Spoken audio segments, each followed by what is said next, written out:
Welcome to Storyova, a place where quiet memories, hidden truths, and the stories people almost forget finally find their voice.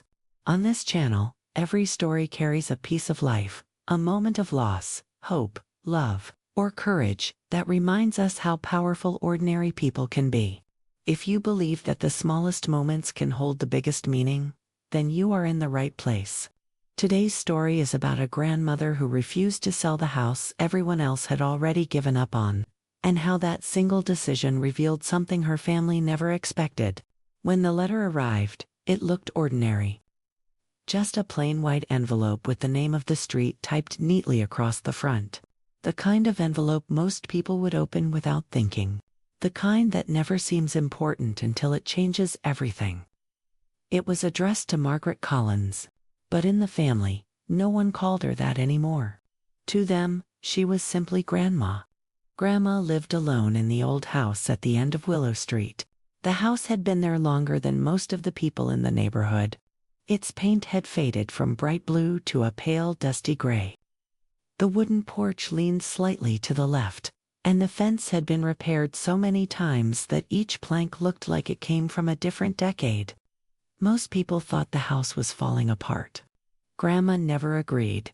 She opened the letter slowly, sitting in the same kitchen chair she had used for more than 30 years. The kitchen smelled faintly of cinnamon and old wood. The clock above the fridge ticked loudly, like it had something important to say but didn't know how. She read the letter once. Then she read it again.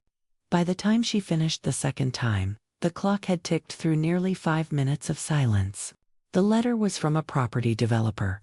They wanted to buy the house. Not just the house, but the land too. Apparently, someone had noticed that the entire block of old homes could be replaced with something modern. Apartment buildings, restaurants, maybe a small shopping center. Something profitable. The offer in the letter was more money than the house had ever been worth. To most people, it would have looked like luck. To Grandma, it felt like someone knocking on the door of a memory and asking how much it cost. She folded the letter carefully and placed it beside her teacup. Then she said softly to the empty kitchen, "No." 3 days later, her son Daniel showed up at the house. Daniel had always been practical. He believed problems had solutions and opportunities had deadlines. He had spent most of his life learning how to make decisions quickly and move forward without looking back. When he walked into the house that afternoon, he carried the same letter in his hand. "Mom," he said gently, "we should talk." Grandma looked up from her knitting. "I thought we just did," she replied. Daniel sighed and pulled out a chair. "You didn't talk," he said. "You just said no." She smiled slightly. "Sometimes that's enough talking." Daniel placed the letter on the table. "They're offering almost 5 times what the house is worth." Grandma continued knitting. "That's interesting. You could move somewhere better," Daniel continued. "Somewhere safer? Somewhere closer to us?" Grandma didn't answer immediately. Instead, she finished the row she was knitting, loop by loop, thread by thread. Only then did she look up. "I already live somewhere better." Daniel rubbed his forehead. "Mom, the roof leaks. I have buckets. The stairs creak. So do my knees. The neighborhood isn't the same anymore." Grandma nodded. "That part is true." Daniel leaned forward. "Then why stay?" Grandma looked out the kitchen window toward the backyard. For a moment, she didn't seem to be looking at the yard at all. She seemed to be looking through time. "Because leaving isn't always the same as moving forward," she said. Daniel didn't understand. Neither did the rest of the family when they heard. At the next Sunday dinner, the subject came up again. Daniel's wife Sarah thought the house was dangerous. Their daughter Emily thought it was depressing. Their son Lucas thought it looked haunted. Everyone had an opinion, and every opinion ended with the same conclusion. Grandma should sell. "She's being stubborn," Sarah said quietly. Emily nodded. "It's just a house." Lucas shrugged. "It's a creepy house." Daniel listened to them all before speaking. "You don't understand," he said. "Then explain it," Sarah replied. Daniel paused. I can't, he admitted, because the truth was that even he didn't fully understand why his mother refused. He had grown up in that house. He remembered the squeaky stairs and the backyard apple tree and the summer evenings, when the windows were open and laughter filled the rooms. But memories weren't walls. Memories weren't foundations. Memories didn't fix leaking roofs. So the next weekend, the family decided to try again. This time, they would convince her properly. When they arrived at the house, Grandma was outside. She was sitting on the porch swing, watching the street the way people do when they've seen the same view for decades. Hello, troublemakers, she said with a smile. Daniel sat beside her. We came to talk again. I assumed you might. Emily walked onto the porch and leaned against the railing. Grandma, why won't you sell the house? Grandma tilted her head slightly. Why should I? Because it's falling apart. It's old, Grandma corrected gently. There's a difference. Lucas crossed his arms. But you could buy a new house. Grandma laughed softly. New houses don't know your stories yet. Emily rolled her eyes.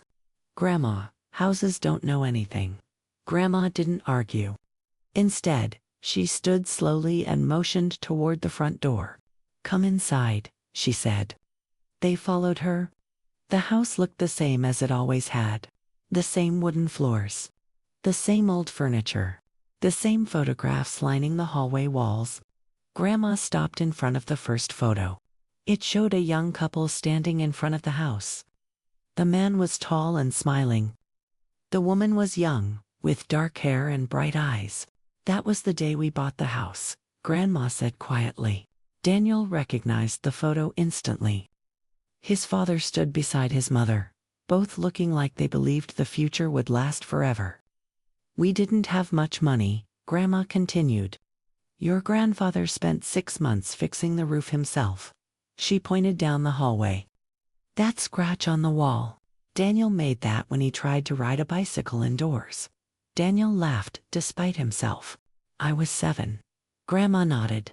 Your father pretended to be angry, but later he told me he was proud you tried. She kept walking. Another photo showed a birthday party. Another showed Christmas morning. Another showed a baby wrapped in a blanket. Emily stared at them quietly. I've never seen some of these, she said. Grandma smiled. Because stories hide in ordinary places. They reached the back door. Grandma opened it slowly. The backyard looked smaller than it had years ago. The apple tree was older now, its branches bent with age. Your grandfather planted that tree, she said. Lucas looked surprised. It's still alive. Grandma touched the trunk gently. Yes, she said. Some things survive longer than people expect. Emily crossed her arms. But memories can come with you, she insisted.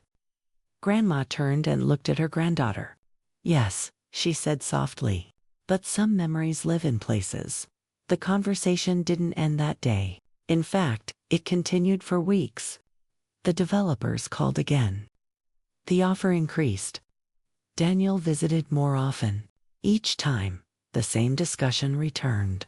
Each time, Grandma refused. But something strange began happening during those visits. The family started noticing things they had forgotten. The mark on the doorframe that tracked the children's height. The loose floorboard Daniel had once hidden candy under.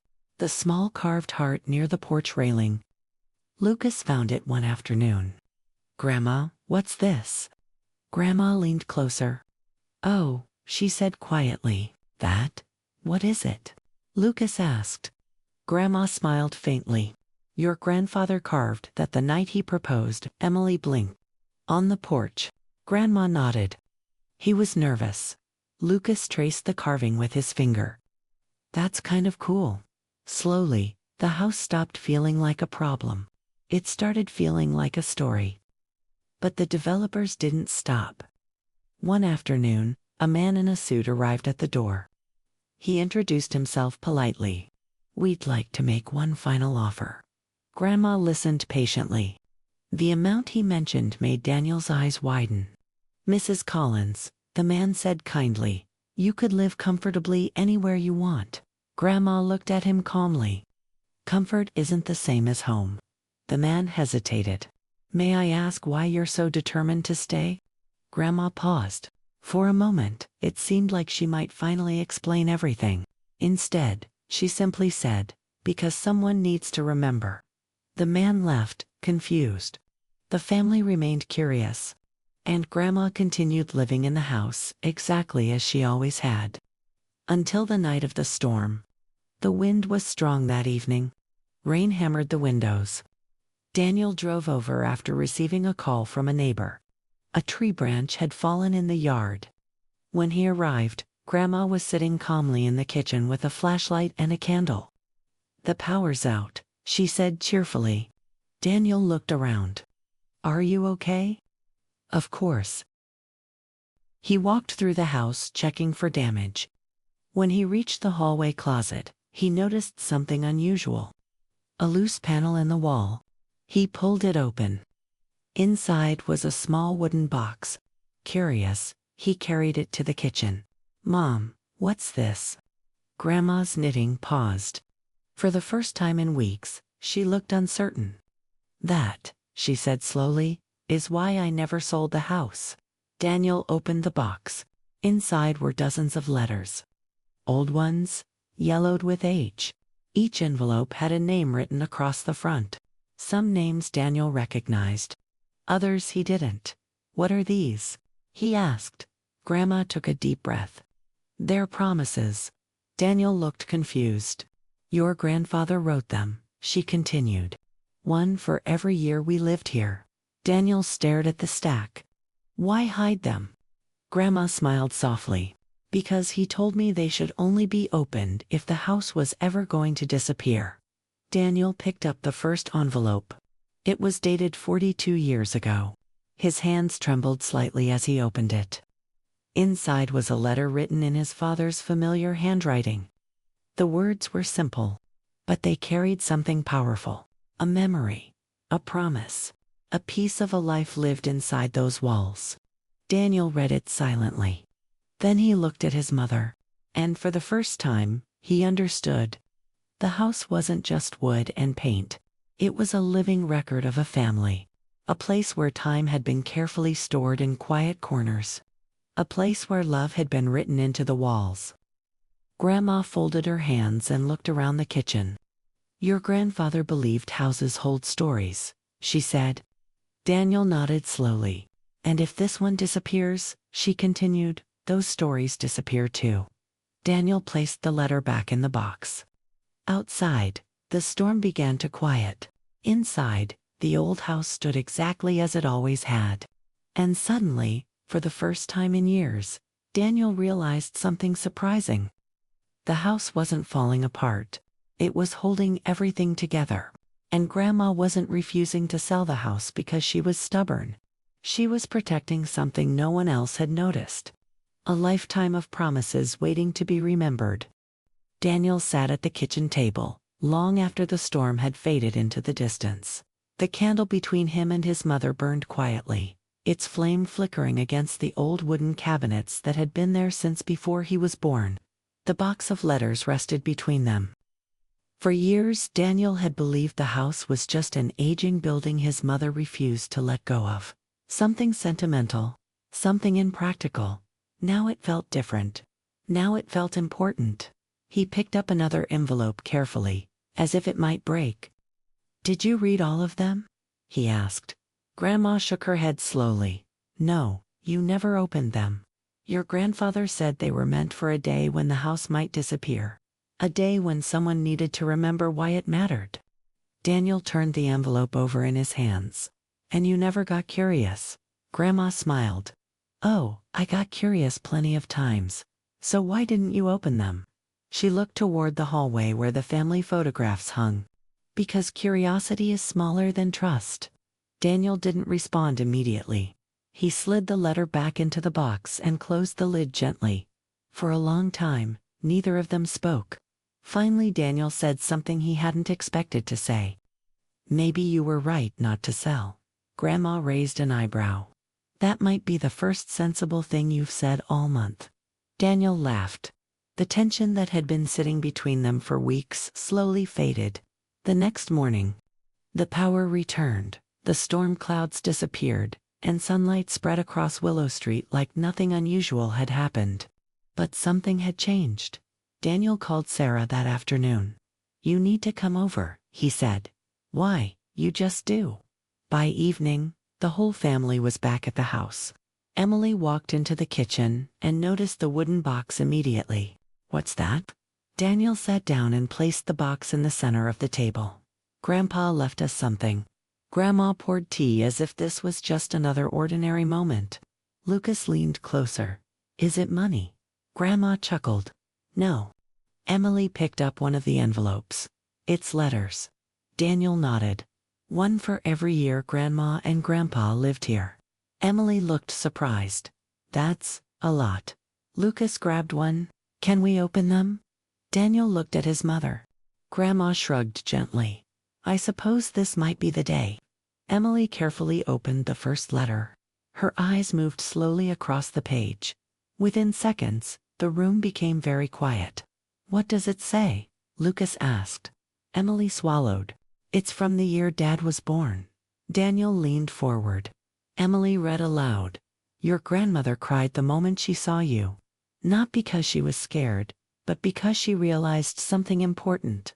This house is going to hold more laughter than walls. And I promised her that every year we stay here, I will write something down so we never forget how it felt to live this life." Emily stopped reading. She looked up. "That's beautiful." Lucas immediately opened another envelope. This one was dated 12 years later. He read silently, then suddenly smiled. "What?" Lucas looked up at Daniel. "This one is about you crashing your bike into the fence." Everyone laughed. Grandma shook her head. "You refused to admit it was your fault." Daniel groaned. "I was 10. Lucas kept reading. "Grandpa wrote that the fence could be fixed but childhood couldn't be replaced, so he let you believe the fence attacked you." Even Grandma laughed at that. One by one, the letters began to open. Each one held a small moment. A memory, a confession. A quiet story written by a man who clearly understood something about life that most people only realize too late. Hours passed. No one noticed. Emily eventually opened a letter that made her pause. "What is it?" Sarah asked. Emily read slowly. "Today the apple tree finally grew tall enough to give shade. Margaret insisted we sit under it, even though the grass was still wet. She said one day our grandchildren might sit here too. I told her that if that ever happens, it means we built something that lasted longer than us." Emily looked toward the backyard through the window. "That's the apple tree," she whispered. Grandma nodded softly. Lucas suddenly stood up. "I'm going outside." He ran through the back door. A minute later, his voice echoed from the yard. "The tree is huge." Daniel looked at his mother. "You never told us about these letters." Grandma stirred her tea slowly. "Your grandfather believed people should discover things when they're ready." Sarah looked thoughtful. "I think he was right." That evening, something subtle shifted in the family. For years, they had thought of the house as a burden. Now it felt like a living archive, a place where decades had been quietly recorded in handwriting. A week later, the developer called again. This time Daniel answered. "The offer still stands," the man said. Daniel looked around the kitchen. The wooden floors, the photographs, the apple tree outside. "I'm afraid the house isn't for sale." The man sounded surprised. "The amount we're offering is extremely generous." Daniel nodded, even though the man couldn't see him. "I know. So why refuse?" Daniel thought about the box of letters. Then he smiled slightly. "Because some things aren't meant to be replaced." After the call ended, Daniel walked into the living room. Grandma was sitting in her chair, knitting again. "Was that them?" she asked. "Yes." And Daniel sat down across from her. "I told them no." Grandma's hands paused for a moment. "Are you sure?" Daniel looked around the room. "For the first time, yes." Grandma nodded once, then returned to her knitting. But the story of the house didn't end there. In the weeks that followed, the family began visiting more often, not because they had to, because they wanted to. Emily started photographing the letters and scanning them into a computer. Lucas cleaned the backyard and repaired the old fence. Daniel fixed the leaking roof. Even Sarah began helping Grandma organize old photo albums. The house slowly came back to life. One afternoon, Emily sat with Grandma on the porch swing. "Grandma." "Yes, did Grandpa know this would happen?" "What do you mean?" Emily gestured toward the house. "That the letters would bring everyone back." Grandma smiled softly. "Your grandfather believed stories are stronger than arguments." Emily nodded slowly. "That makes sense." Grandma looked down the street. People forget things when life moves too fast. Houses like this slow them down. Emily leaned her head against Grandma's shoulder. "I'm glad you didn't sell." Grandma reached over and squeezed her hand. "Me too." Months passed. The developers eventually stopped calling. The neighborhood continued changing. New buildings appeared. Old houses disappeared. But the house at the end of Willow Street remained. One evening during autumn, Daniel opened the final letter in the box. It was dated the year before Grandpa passed away. The handwriting was slightly shakier than the others. Daniel read it slowly. "If you're reading this, it means time has done what time always does. Houses get older, people move away, and someone will eventually ask whether this place is still worth keeping. If that moment ever comes, I hope you remember something simple. A house is never just a house. It is a container for ordinary miracles. First steps. First arguments. Quiet apologies. Long nights. Loud laughter. Every wall here has heard our lives happening. And if you decide to keep it, you aren't just saving wood and nails. You're saving proof that we were here, and that we loved each other enough to build something together." Daniel closed the letter slowly. He looked around the quiet living room. For the first time in years, the house didn't feel old. It felt timeless. Grandma walked in a moment later. "Was that the last one?" she asked. Daniel nodded. "What did it say?" Daniel smiled gently. "He said the house holds ordinary miracles." Grandma sat beside him. "Well," she said calmly, "he wasn't wrong." Outside, the apple tree swayed gently in the evening breeze. Inside, the old house stood quietly at the end of Willow Street. Not as a piece of property, not as a financial opportunity, but as something far more valuable. A place where memories lived. A place where love had been carefully written into every corner. And thanks to one stubborn grandmother who refused to sell it, those stories would continue living for many years to come.